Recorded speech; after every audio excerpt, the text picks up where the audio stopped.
অদম্য কাপের ফাইনালে মুখোমুখি হচ্ছে ধূমকেতু এবং দুর্বার। সোমবার সন্ধ্যা 6টায় বিগ ফাইনালে মুখোমুখি হবে লিটন ও শান্তর দল।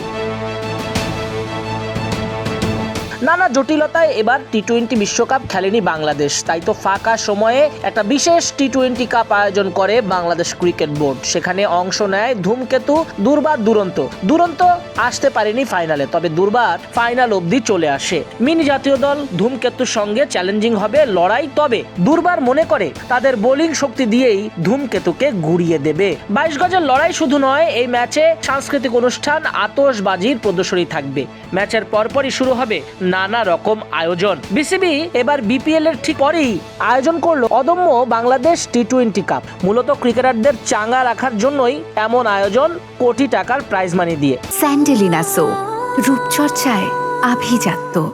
ফাইনাল উপলক্ষে দুর্বার একাদশে ঢুকেছেন সাব্বির রহমান। বিপিএল খেললেও সাব্বিরকে রাখা হয়নি শুরু থেকে অদম্য কাপে। পরে দুর্বার ম্যানেজমেন্ট মনে করেছে টি-20 মানের ব্যাটার দরকার তাদের, সে কারণেই দলে যুক্ত করা হয়েছে হার্ড হিটার সাব্বিরকে। নাজমুল হাসান শান্তর দলে মেহেদি মিরাজ, নুরুল হাসান সোহান, তানভীর, আলিস আল ইসলাম, হাসান মাহমুদ, সাইফুদ্দিন, খালেদ আহমেদরা বাজির ঘোড়া হতে পারেন। লিটন যেই দলটা পেয়েছেন সেটা আস্ত জাতীয় দলই। তানজিদ তামিম, পারভেজ ইমন, সাইফ হাসান, তাহিদ হৃদয়, শেখ মাহিদি, রিশাদ হোসেন, তানজিম সাকিব, নাসুম, মুস্তাফিজ, শরীফুলরা ছড়ি ঘোরাতে প্রস্তুত। শক্তির বিচারে ধূমকেতুই চ্যাম্পিয়ন হবার কথা, তবে চমক দিতে পারে দুর্বারও।